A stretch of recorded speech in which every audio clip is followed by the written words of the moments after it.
Verso a verso. La palabra de Dios, el único alimento verdadero para su vida espiritual.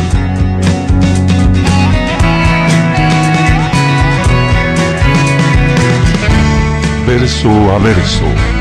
Una presentación de Capilla Calvario, Guatemala.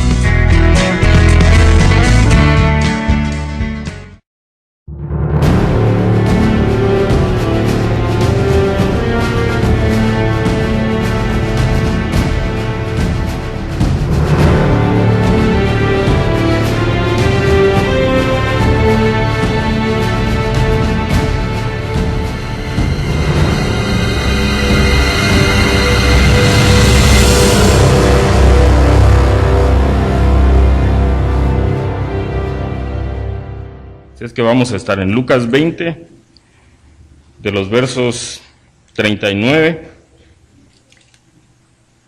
al final y el 21, los primeros 6 versículos. Dice la palabra del Señor de esta manera. Respondiéndole algunos de los escribas, dijeron: Maestro, bien has dicho, y no osaron preguntarle nada más. Entonces él les dijo: ¿Cómo dicen que el Cristo es hijo de David? Pues el mismo David dice en el libro de los Salmos: Dijo el Señor a mi Señor, siéntate a mi diestra hasta que ponga a tus enemigos por estrado de tus pies. David pues le llama Señor, ¿cómo entonces es su hijo? Y oyéndole todo el pueblo, dijo a sus discípulos: Guardaos de los escribas que gustan de andar con ropas largas y aman las salutaciones en las plazas y las primeras sillas en las sinagogas y los primeros asientos en las cenas, que devoran las casas de las viudas y por pretexto hacen largas oraciones. Estos recibirán mayor condenación. Capítulo 21. Levantando los ojos, vio a los ricos que echaban sus ofrendas en el arca de las ofrendas. Vio también a una viuda muy pobre que echaba ahí 2 blancas. Y dijo: en verdad os digo que esta viuda pobre echó más que todos, porque todos aquellos echaron para las ofrendas de Dios de lo que les sobra, mas esta de su pobreza echó todo el sustento que tenía. Y a unos que hablaban de que el templo estaba adornado de hermosas piedras y ofrendas votivas, dijo: en cuanto a estas cosas que veis, días vendrán en que no quedará piedra sobre piedra que no sea destruida. Pedimos al Señor que añada bendición a su palabra. Regresemos a los versículos 39 y 40. Esto ya no lo terminó de explicar el hermano Eli la semana pasada, pero quiero referirme a estos 2 versículos, porque cuando uno expone la palabra del Señor, cuando es la palabra del Señor la que uno está exponiendo, la gente solo tiene que atinar a decir lo que atinaron a decir estos religiosos. Maestro, bien has dicho.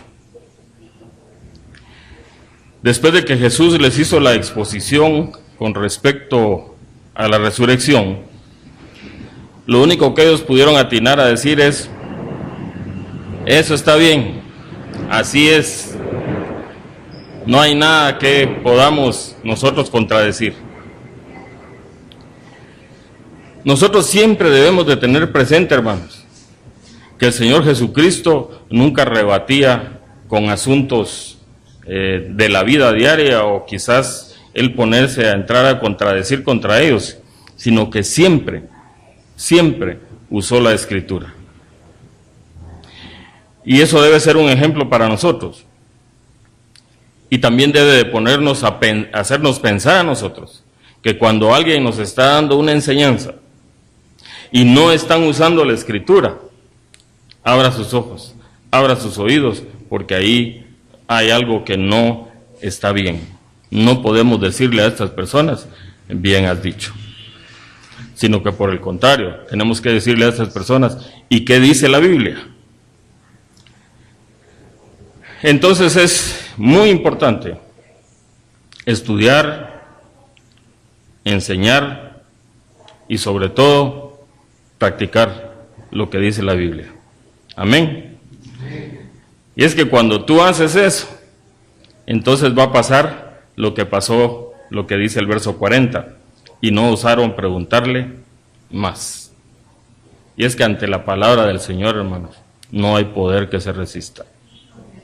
Cuando nosotros usamos la Biblia, solo con decirles, miren, la Biblia dice, y por eso la importancia de que nosotros nos aprendamos textos de memoria, porque va a haber algún momento en que no cargamos nuestra Escritura. Entonces nosotros podemos con certeza decirle, la Biblia dice, mencionar el texto de la palabra, y la gente tendrá que quedarse callada y no preguntar más.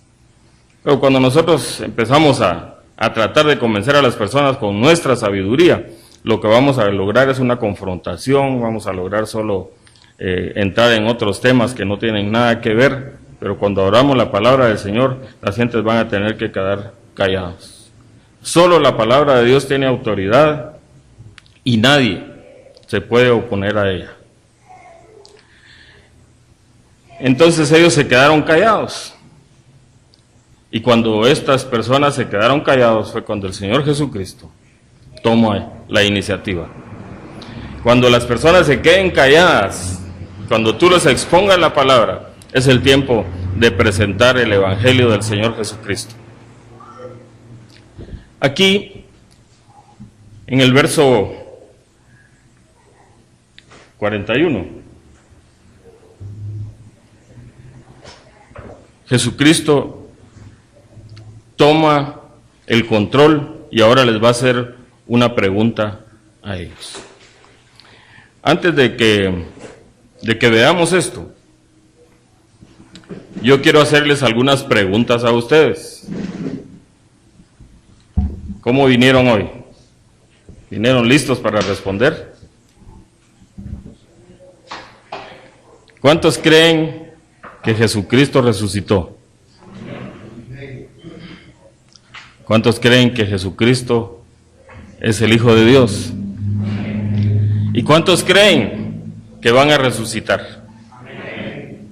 Entonces, el Señor los había puesto en una encrucijada a estos religiosos que no creían en la resurrección, que estaban tratando de atrapar al Señor Jesucristo con preguntas capciosas. Ahora Él viene y les hace la pregunta. Y les dice, entonces, ¿cómo dicen que el Cristo es hijo de David? Esa es la pregunta para estos religiosos que no creían en la resurrección. Y es que uno de los títulos para el Mesías que ellos le daban era hijo de David. Ustedes se recuerdan que hay muchas menciones, incluso con las personas aquellas que estaban enfermas, cuando el Señor Jesucristo pasaba, lo que gritaban era, hijo de David, ten misericordia de mí. Y ellos lo que estaban reconociendo era que el que iba pasando por ese lugar era el Mesías, era el esperado. Y por eso ahora el Señor Jesucristo usa esta analogía y dice, entonces ustedes ¿por qué dicen? ¿O dónde está? ¿Cómo dicen que el Cristo es hijo de David? Y aquí les va a hablar siempre un poquito acerca de la relación entre el Señor Jesucristo y David. Hijo de David era un título mesiánico, y esto simplemente quería decir que el Mesías tenía que tener una descendencia de la línea de David, que de esa línea se levantaría alguien con poder y con autoridad para establecer su reino. Ellos lo que estaban esperando era a ese hijo de David que viniera con la espada y que la desenvainara y que tomara autoridad sobre los romanos. Hijo de David entonces era el título común que usaban para referirse al Mesías. La palabra Cristo que usa aquí el Señor, en el griego quiere decir Mesías. Entonces es lo que les está diciendo, cómo dicen que el Mesías es hijo de David, o cómo dicen que el Cristo es hijo de David. Y les abre la Escritura, y por eso les decía yo la importancia de la Escritura. Y viene el Señor, ahora les va a abrir la Escritura, y les hace referencia a esto que está escrito en el Salmo 110, que vamos al Salmo 110, aunque ahí mismo el Señor lo menciona, ¿verdad? Pero en el Salmo 110, verso 1 dice, verso 1 y 2 dice, Jehová dijo a mi Señor, aunque en Lucas, que nosotros estamos estudiando, dice, y el Señor dijo a mi Señor. Se me perdió Lucas.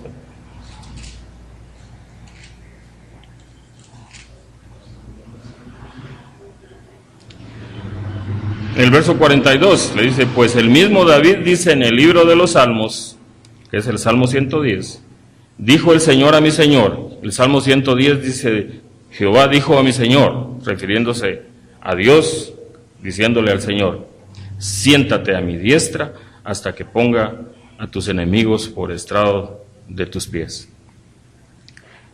Entonces el Señor les dice, entonces ¿cómo David le puede llamar Señor si él es hijo de David? Explíquenme ustedes. Y ahí viene la pregunta para ellos. Pero con la autoridad que el Señor hablaba, ellos se habían quedado callados. En la cultura que estamos en este pasaje, era una cultura patriarcal. Ahí el que mandaba era el papá, y hasta que se muriera el papá, seguía mandando el papá. Si ya estaba viejo, así como yo, o más viejo, tenía que seguir mandando él, aunque tuviera nietos y bisnietos y ya tuviera hijos, él seguía siendo el Señor, él seguía siendo el papá. Entonces, ¿cómo ellos decían que era Señor David, ¿verdad? Que era el Señor de David? Entonces por eso él les dice, es por eso que ningún padre jamás llamaría a su hijo Señor. Entonces él les está diciendo, David no es el Mesías, es Jesús. Y el Señor, como les digo, era el título para ese jefe de la familia que sigue gobernando media vez esté vivo. Y pregunto, ¿Jesucristo está vivo? Entonces, ¿quién es el Señor? Hasta que Él se muera, y se va a morir el Señor, seguirá siendo eternamente nuestro Señor. Por eso es que David le llama Señor. Y les dicen, miren, si Él es hijo de David, entonces ¿por qué David lo llama Señor? Quiere decir que Él ya está muerto, pues para que David fuera el Señor, pero como no está muerto, David lo llama Señor. ¿Quedó claro? Los confundí más. Bueno. Por supuesto, así como ustedes no tuvieron respuesta a ellos que darle, ¿verdad? Quedó claro de que Jesucristo vive y vivirá por siempre, que siempre será el Señor. El Señor aquí no estaba buscando ninguna confrontación con ellos, no estaba buscando ponerlos en ridículo, ni que vieran que Él era el más sabio de todos, aunque lo es, pero no estaba buscando esa confrontación, sino que estaba tratando de demostrar que Jesús es el Señor. Y eso debe de ser siempre lo que nosotros busquemos cuando prediquemos la palabra, enseñarle a las personas que Jesucristo es el Señor, que no hay otro.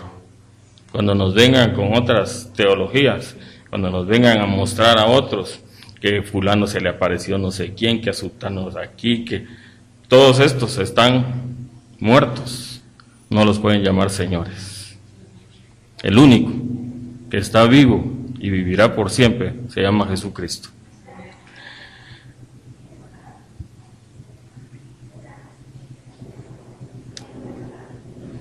Después de esto,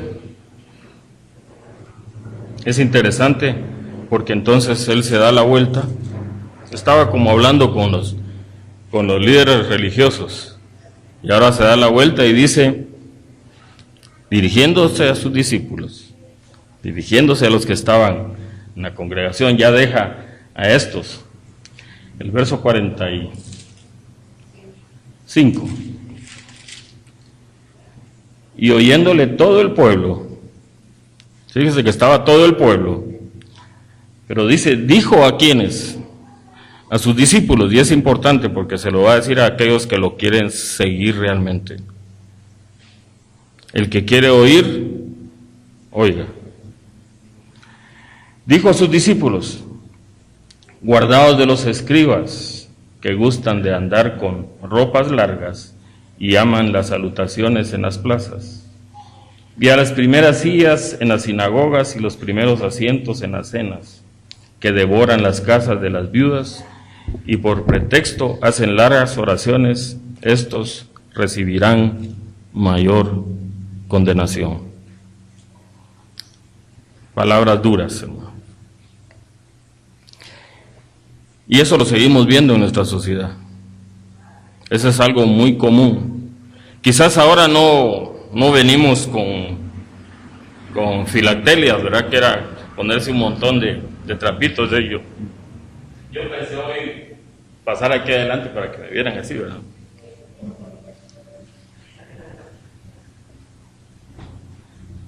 O buscarme la Biblia más grande que pude haber encontrado, ¿verdad? Hay unas biblionas así, ¿verdad? Y yo no sé, creo que es el sacrificio que se pone para ir a la iglesia, ¿verdad? En lugar de estar cargando la cruz, van cargando la gran Biblia, ¿verdad? Pero eso es común en nuestra sociedad, que las personas tengan doble personalidad. Hay una personalidad que quieren mostrar al mundo. Trajes Pierre Cardin, Paco Rabanne, no sé qué otros sastres hay, pero eso es lo que ellos quieren impactar a las personas que están del otro lado.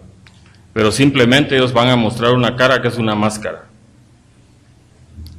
Porque el discurso que ellos predican, téngalo por seguro que no es el discurso que ellos practican.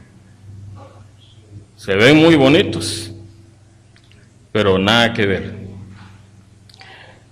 Todas estas personas lo único que andan buscando es exhibirse en público.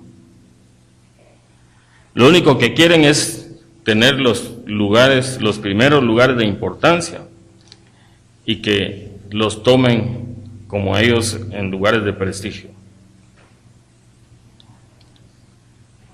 ¿Qué es lo primero que hacen algunas iglesias cuando cambian los gobiernos? Invitemos al que quedó, y después el gran show, ¿verdad? Aquí estuvo el presidente y miren lo que está pasando. Decían que este presidente era cristiano porque había asistido a un servicio de una iglesia, y miren lo que está pasando ahora, ¿verdad? Entonces lo llevan solo para mostrarle al mundo que ellos tienen importancia y que ellos pueden mover incluso gobiernos. Pero nosotros no somos de este mundo, hermanos. Nosotros estamos puestos aquí para decirle al mundo que el mundo está en pecado y que necesita arrepentirse. Pero a estas personas solo les gusta que los vean. Incluso presumen de su vida religiosa. Miren, hermanos, yo en mi casa me paso 5 horas orando. Y en la 6ª hora abro mi Biblia, me pongo a hacer mi estudio, y cuando ya me doy cuenta, ya me dio la 1 de la tarde, entonces medio como algo y sigo orando. ¿No han oído ustedes personas así? Y que mi hija aquí, que mi hijo allá, y que yo los tengo sujetos a la palabra de Dios, y eso sí no se mueven de ahí, hermanos, y hablan un montón de cosas, y hasta nos dicen, así deberían de ser ustedes. Pero lamentablemente cuando vemos su vida, nos damos cuenta que no es cierto lo que dicen. Les gusta a estas personas, incluso en la iglesia, hacer largas oraciones, Cuando ven a alguien que viene aquí medio balbucea y que le cuesta orar, dicen, este está en pecado, este no puede ni orar. Cuando uno ora debe sacar todo su conocimiento teológico, que vean que baja uno del cielo y que bajan las estrellas y que los ángeles aparecen por aquí. Esa es una oración poderosa. ¿No les ha pasado así, hermano? Yo me pregunto, ¿qué pasaría con los apóstoles cuando se estaban ahogando, cuando la barca se estaba inundando? Se pusieron a hacer largas y pomposas oraciones y decirle, Señor, yo tengo a mi familia así, yo oro tantas horas al día, Señor. Eso lo dijeron, ¡sálvanos! Esa fue toda la oración. ¿Qué haces tú cuando estás pasando por una situación difícil en tu vida? ¿Te pones a hacer largas oraciones o solo dices, Señor, ayúdame, te necesito ahora, en este momento? Porque el Señor lo que quiere es la oración esa que brota del corazón, esa oración que brota de aquellos sentimientos de que te necesitamos, Señor. No queda oración para que me vean los demás. Y eso era lo que hacían estos. Querían que la gente los viera, que la gente los escuchara, para que la gente dijera, estos sí son buenos religiosos. Ya tienen su recompensa. La gente los reconoció, pero Jesucristo no los reconocía. ¿Y qué prefieres tú? ¿Que te reconozca el hombre o que te reconozca el Señor? ¿Qué prefieres tú? ¿Que te reconozca el hombre o que te reconozca el Señor? A veces nosotros podemos dar hasta conferencias acerca de la oración. Pero realmente una oración va a llegar en el momento de desesperación, en el momento de necesidad delante del Señor. No te preocupes si no haces todos los rituales que a veces te dijeron en una conferencia de oración. Cuando venga la necesidad, clama al Señor. Cuando venga la necesidad, dobla tus rodillas delante del Señor y el Señor te oirá.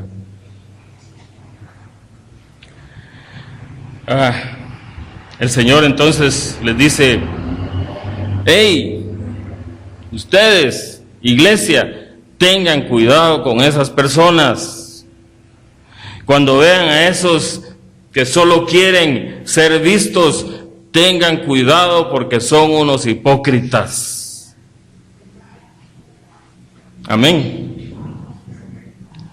Solo buscan hacer de la iglesia un espectáculo. Solo buscan que la iglesia sean movidos los sentimientos de la iglesia, pero no buscan mover a la iglesia al corazón de Jesucristo. Hay otros que se visten de humildad. Es que yo soy santo, hermano. Yo ni siquiera una mosca mato, hermano. Y yo pensé que no había gente así, hermano. Pero acabo de tener la oportunidad de ver a alguien salvando a una araña. No sé, ustedes que si ven una araña ahí, ¿qué hacen? Esta persona agarró la araña, la sacó a la puerta, la puso en la grama y le digo a esta persona, y haría lo mismo con una cucaracha, le digo. Es que las cucarachas sí son feas. Bueno, son hipócritas, hermanos. Tengan cuidado de aquellos que se visten incluso de piedad, porque son ovejas, o lobos, perdón, vestidos de ovejas. Pero al final dice que estas personas devoran las casas de las viudas. Esto en este tiempo sí no pasa eso, ¿verdad? ¿No? Señor Jesucristo le estaba hablando a los de aquel tiempo, pero dice que estos hacen largas oraciones después de que devoran las casas de las viudas. Lucas capítulo 16 y verso 14, aquí mismo, nos dice qué tipo de gente son estas. Lucas 16 y verso 14 dice: y oían también todas estas cosas los fariseos, que eran avaros, y se burlaban de él. El Señor los llama avaros. Y es que aquí Él también nos da un ejemplo de avaricia. Mire, cuando habla de que ellos tomaban o asaltaban las casas de las viudas, lo que está diciendo es, ellos convencían a los hijos y a las viudas: miren, traigan sus escrituras aquí a la iglesia, traigan sus joyitas aquí a la iglesia, aquí se las vamos a guardar, quítense los aretes, quítense los relojes, traigan sus billeteras, pónganlos aquí, hermanos, ya van a ver que Dios les va a devolver el doble, 100 veces más les va a devolver el Señor, traigan todas sus cositas aquí. Y empiezan a hacer unas largas oraciones, ¿verdad? Y la gente dando, y dando, y dando. No sé si les he contado a algunos de ustedes una historia muy peculiar. En una iglesia empezaron a hacer eso, a trasquilar las ovejas, y empezaron a pedir: ¿usted trajo su ofrenda el día de hoy? No les estoy preguntando a ustedes, pero ustedes.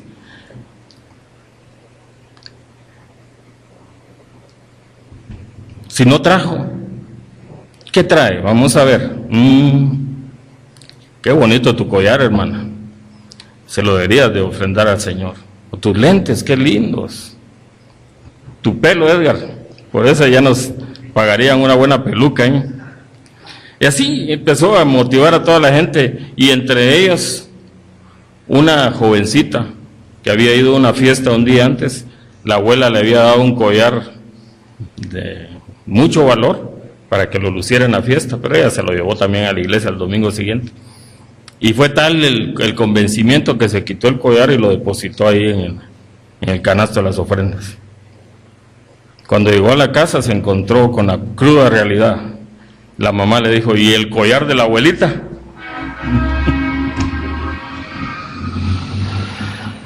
Ella le dijo: es que lo di ahí en la ofrenda. Ah, no, dijo, ahorita me llevas ahí.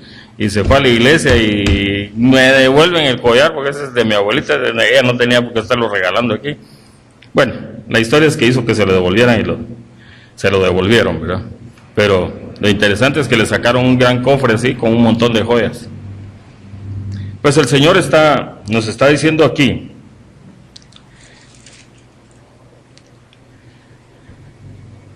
que devoran las casas de las viudas. Miren, hermanos, a estas personas no les interesa a quién les sacan la plata. Lo que ellos quieren es tener ellos plata, y lo van a conseguir a cualquier costa. Y quizá en este caso que les conté no se dio esto, pero cuando han sucedido otras cosas y llegan a reclamar lo que le quitaron o le asaltaron, lo que empiezan es a orar. Ah, no, vamos a orar por la ofrenda que ella dio, ya eso ya entró a la ofrenda, ya está santificada, y empiezan a decirle un montón de cosas y se los envuelven y terminan dejando las joyas ahí, ¿verdad? En este tiempo la iglesia, no en este tiempo, la iglesia dominaba todo el comercio. Y hay alguna iglesia aquí que domina todo el comercio. Hay varias iglesias ahora, ¿verdad? Pero, por ejemplo, la iglesia mormona.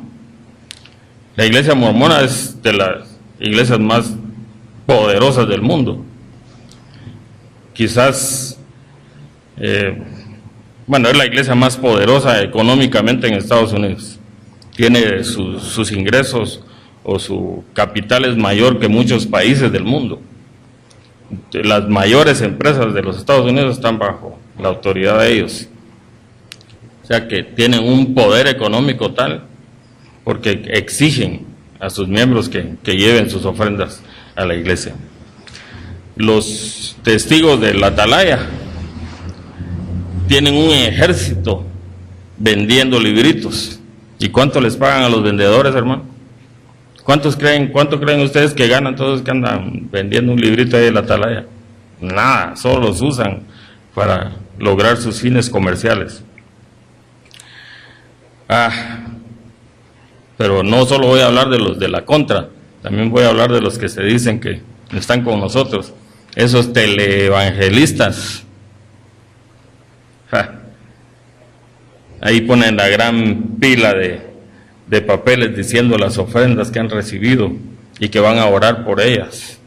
Y que apúrese porque ya va a llegar el tiempo de la oración. No se pierda su bendición. Usted no ha llamado, no ha ofrendado, no ha hecho promesas. Llame rápidamente porque ya en media hora vamos a orar. Y le ponen a uno música, le ponen esto y empiezan a motivarlo.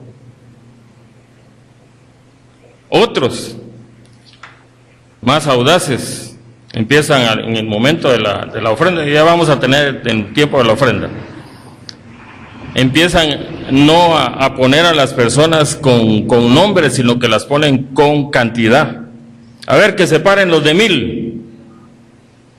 Esta iglesia sí está pobre, hermano. O los de 500, pues. Los de 100. Los de a 20. Bueno, no les estoy pidiendo a ustedes. Pero así tratan a las personas por la cantidad.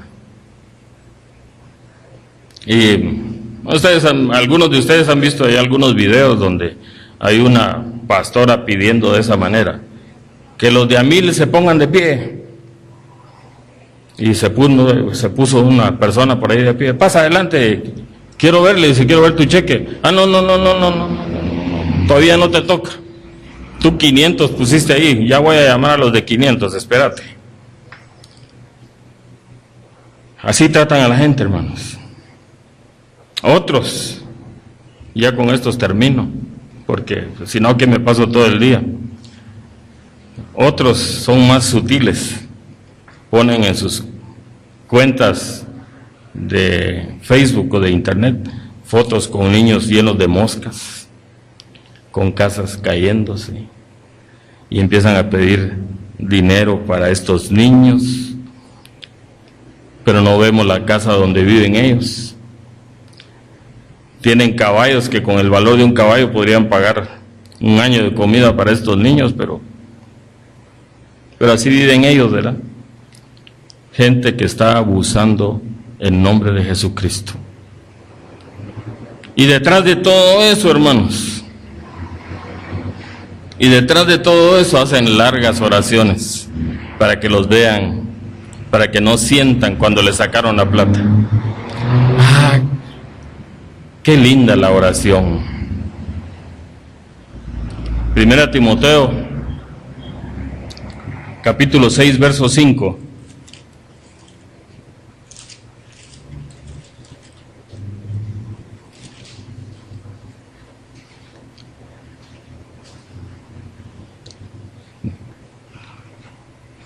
Dice: disputas necias de hombres corruptos de entendimiento y privados de la verdad, que toman la piedad como fuente de ganancia.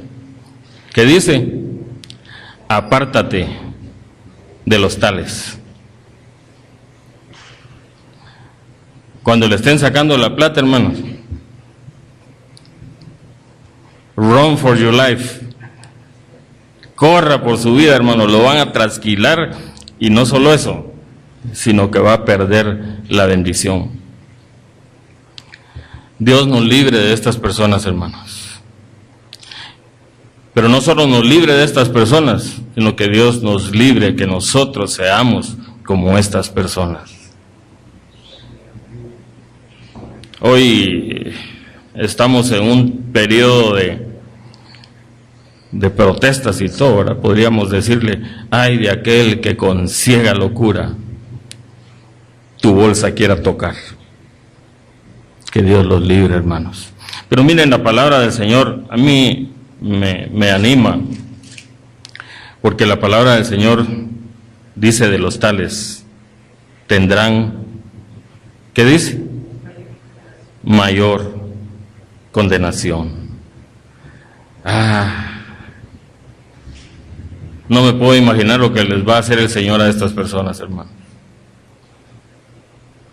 Si tú has usado el Evangelio para sacarle un centavo a alguna persona, dura cosa va a ser estar enfrente del Señor.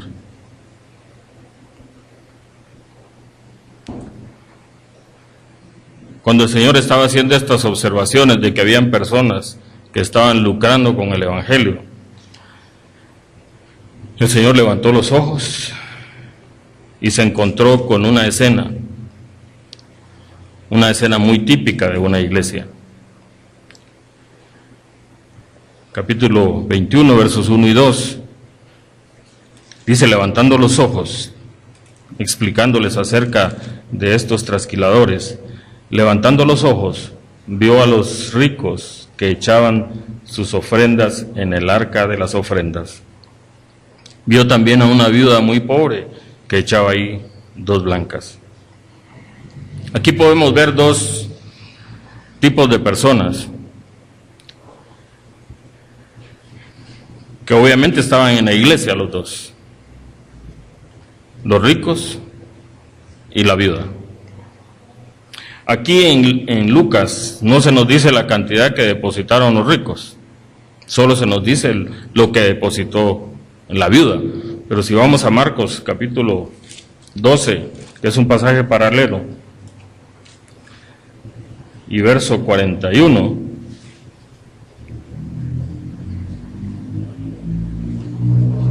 Marcos,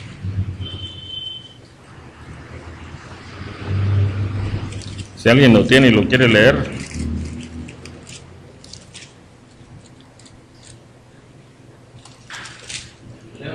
¿Sí? ¿Está bien? Estando Jesús sentado delante del arca de la ofrenda, miraba cómo el pueblo echaba dinero en el arca, y muchos ricos echaban mucho.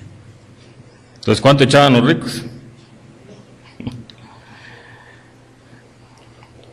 Y es que yo creo que vamos a cambiar ya la forma de recoger la ofrenda aquí, hermano.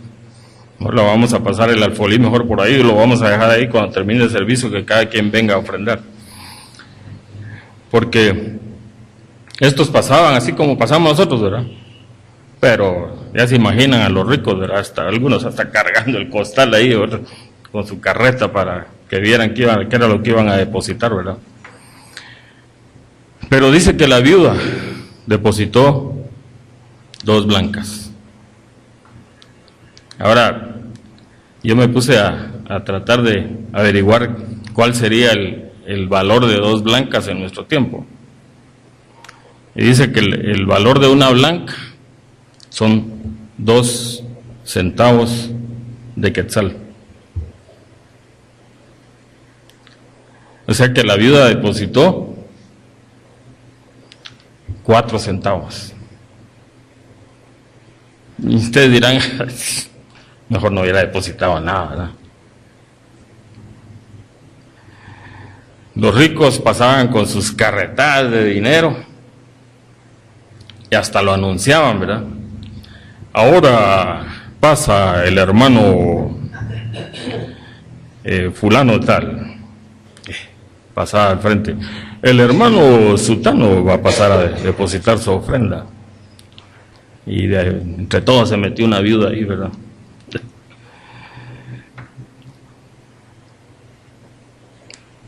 Hoy nos está dando eso, hermanos.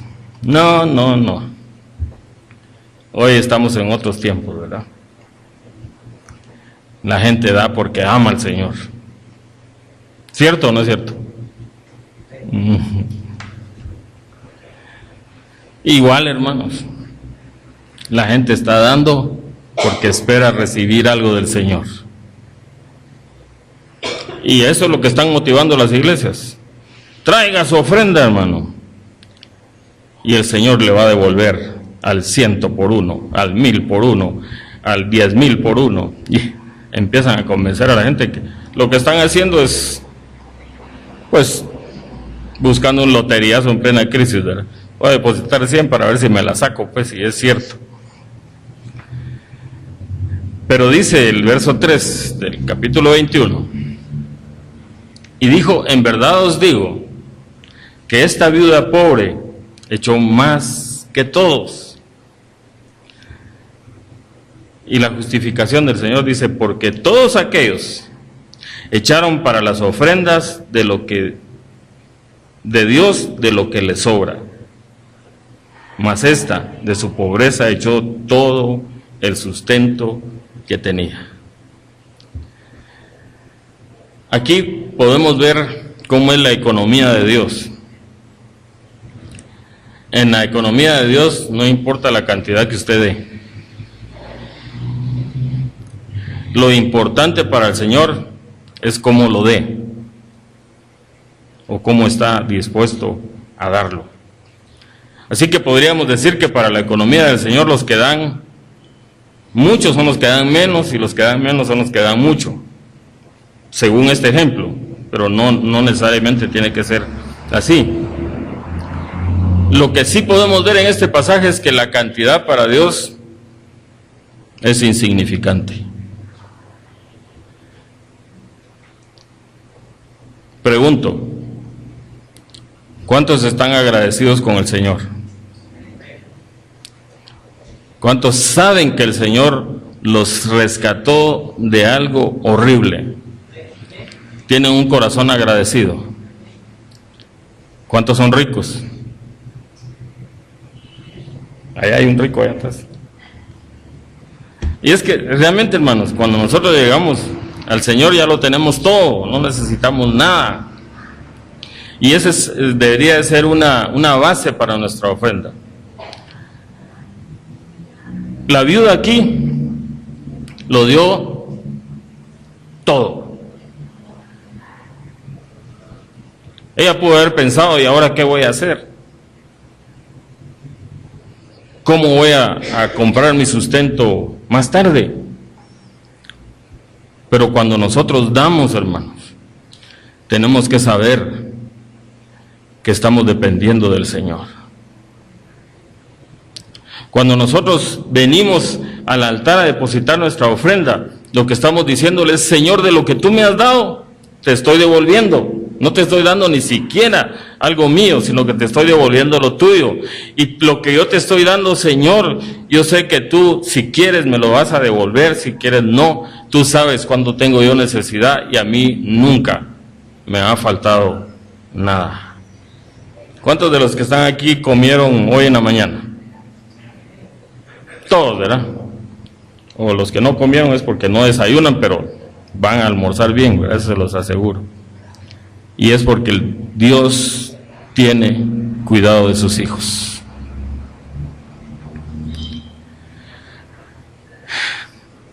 David nos da un ejemplo allá en primer libro de Crónicas, capítulo 21 y 24. No lo busquen, se los voy a contar. David quería comprar una tierra ahí en la era de Orán, porque el ángel del Señor se había detenido ahí. El ángel de Jehová había parado ahí. Y David quería comprarlo, pero él quería hacer como un sacrificio para comprar ese terreno. Le dijo a Orán, y Orán le dijo: no, ahí está, tómalo, yo te lo regalo, es tuyo, ¿verdad? Pero David le dijo: no, le dijo, yo la voy a comprar por el precio justo, porque no tomaré nada para Jehová tuyo, o sea, no voy a tomar nada tuyo, ni sacrificaré holocausto que nada me cueste. David insistió en comprarla, y así debemos de ser nosotros, hermanos, que lo que traigamos a la ofrenda sea algo que nos duela, algo que sepamos que cuando lo depositamos ahí le estamos diciendo: Señor, yo dependo de ti.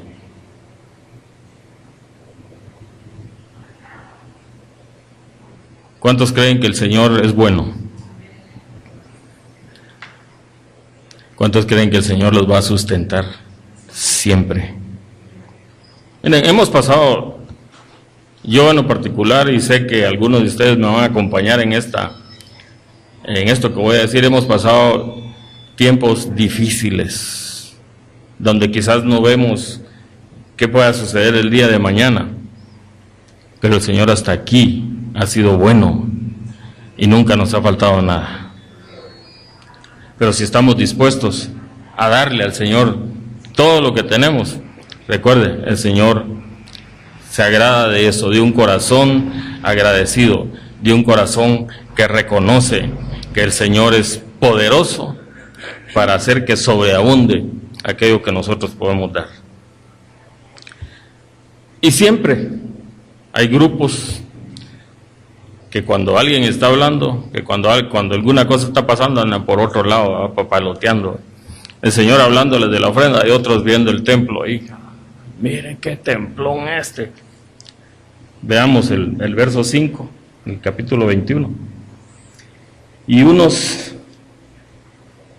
unos que hablaban de que el templo estaba adornado de hermosas piedras y ofrendas votivas, dijo: en cuanto a estas cosas que veis, días vendrán en que no quedará piedra sobre piedra que no sea destruida. Hay un libro que se llama La Guerra de los Judíos, que lo escribió Josefo. En ese libro se describe este templo,